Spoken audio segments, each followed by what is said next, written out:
ஸ்ரீராம ஜெயம். அனைவருக்கும் வணக்கம். டாபிக் 5 626 சுகன்யா. உற்ற உறவாயினும் தர்மத்தின் பக்கம் இருக்க வேண்டியதன் அவசியம்.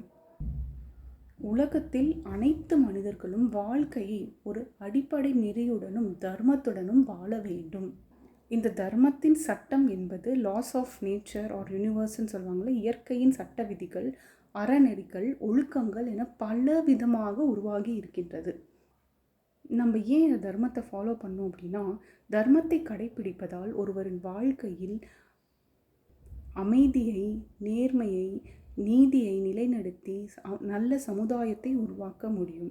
ஆகையால் நாம் இந்த தர்மத்தை கடைப்பிடிக்க வேண்டும். குடும்பம், உறவினர்கள், நண்பர்கள், அலுவலகம், பள்ளிக்கூடம், சோஷியல் மீடியா என அனைத்தும் நம் வாழ்க்கையில் பலவிதமான பாதிப்புகளை நம்மளை ஏற்படுத்துகின்றது. உறவுகள் என்பது நம் வாழ்க்கையில் முக்கியமான ஒரு அங்கமே. ஆனால் இருப்பினும் நீதி, அதாவது தர்மத்தை கடைபிடித்து வாழ்வதே அதனினும் மேலானது. அன்பும் பாசமும் அதன் கூட கொஞ்சம் கம்மியாகத்தான் சொல்ல வேண்டும். தர்மம் அதனினும் மேலானது. ஒருவரின் உறவுகள் தவறான பாதையில் செல்கின்றார்கள் என்றால் அப்பொழுது நம்மளுடைய கடமை என்ன அப்படின்னா, நம்ம தர்மத்தின் வழியை போக சொல்லி அவங்கள வழிகாட்டணும். அதுதான் நம்மளோட முக்கியமான கடமை.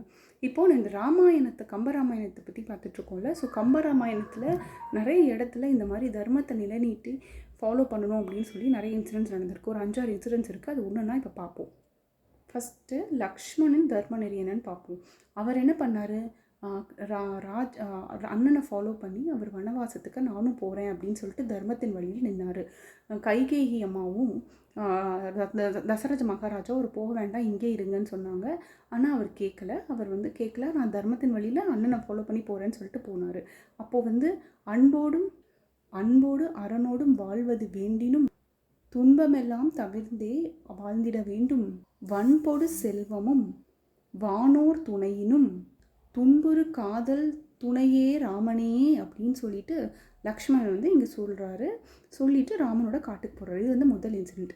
ரெண்டாவது இன்சிடெண்ட் என்ன அப்படின்னா, விபீஷ்ணர் இருக்கார்ல, ராவனோட தம்பி, ராவனோட அண்ணா.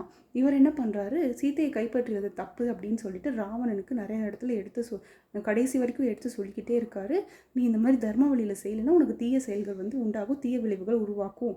அதனால தயவு செஞ்சு போய் சீத்தையை விட்டுட்டு வந்துடுங்க அப்படின்னு சொல்லிட்டு சொல்கிறாரு. இது ரெண்டாவது இன்சிடெண்ட். மூணாவது மண்டோதரி ராவணனோட ஒய்ஃபு. அவர் பாசத்தால் அவர் கூட கட்டுப்பட்டு வாழ்ந்து இருந்தாலும் அவங்களும் என்ன சொல்கிறாங்க அப்படின்னா, நீங்கள் தீய செயல் செய்கிறீங்க, தயவு செஞ்சு சீத்தையை கொண்டு போய் விட்டுருங்க. நீங்கள் தர்மத்தின் வழியில் செய்யலை அப்படின்னா உங்களுக்கு விளைவுகள் கெட்டது நடக்கும் அப்படின்னு சொல்லிட்டு எச்சரிச்சுக்கிட்டே இருக்காங்க. இப்போ விபீஷ்ணரை பார்த்தோம், மண்டோதரியை பார்த்தோம், லக்ஷ்மணனை பார்த்தோம். இவங்க 3 பேர் தர்மத்தின் வழியில் பண்ணாங்க. இன்னும் இருக்காங்க. மகாபாரதத்தில் ஸ்ரீ கிருஷ்ண பகவான் எப்போதும் நியாயத்தின் பக்கம், தர்மத்தின் பக்கம் நிலைத்திருக்கணும் அப்படின்னு சொல்லிட்டு அர்ஜுனனுக்கு எப்படி உபதேசம் கொடுத்தாங்களோ அதே மாதிரி இங்கே ராமர் போர் புரிகிறப்ப தர்மத்தின் பக்கத்தில் நின்று போர் புரிஞ்சார். ராமர் எப்படிப்பட்டவர் அப்படின்னா, தன் எதிரிகளை கூட பொறுமையாக கையாண்டு பண்ணுறவர். ஆனால் ஒருத்தர் தர்மத்தின் படி நடக்கலை அப்படின்னா அவருக்கு செம்மையாக கோபம் வந்துடும், கடுமையாக நடந்துப்பாங்க அப்படிங்கிற மாதிரி சொல்கிறாங்க. ஸோ இந்த இடத்துல ராமரும் தர்மத்தின் வழியே நின்னார். அதே மாதிரி தசரத மகாராஜா அவர் என்ன பண்ணார்? கைகைக்கு கொடுத்த வரத்தை காப்பாற்றணும் அப்படிங்கிறதுக்காக ராமரை காட்டுக்கு அனுப்பினார், வனவாசம் அனுப்பினார். ஸோ அவரும் இந்த இடத்துல தர்மத்தின் வழியை கடைப்பிடிச்சி வாழ்ந்திருக்காரு. அதே மாதிரி இறுதியாக சுக்ரீவரும் வாலியை விட்டுட்டு ராமரின் பின்னாடியே போய் ராமரோடு சேர்ந்து தர்ம வழியில் வாழ்ந்தார். ஆகையால் தர்மத்தின் வழி இவங்க எல்லாருமே தர்மத்தின் வழி வாழ்ந்ததுக்கு ராமாயணத்தின் சான்றாகும்.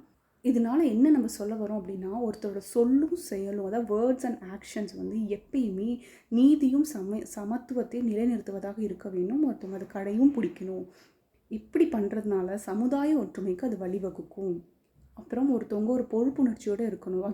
அது எது சரி எது தவறு என்று ஒருத்தர் புரிஞ்சுக்கிட்டு ஒருத்தர் தனிநபரையும் பொறுப்பாக இருக்கணும். அதே மாதிரி கூட்டமாக, ஒரு குடும்பமாக, ஒரு சமுதாயமாகவும் பொறுப்பாக நடந்துக்கணும்.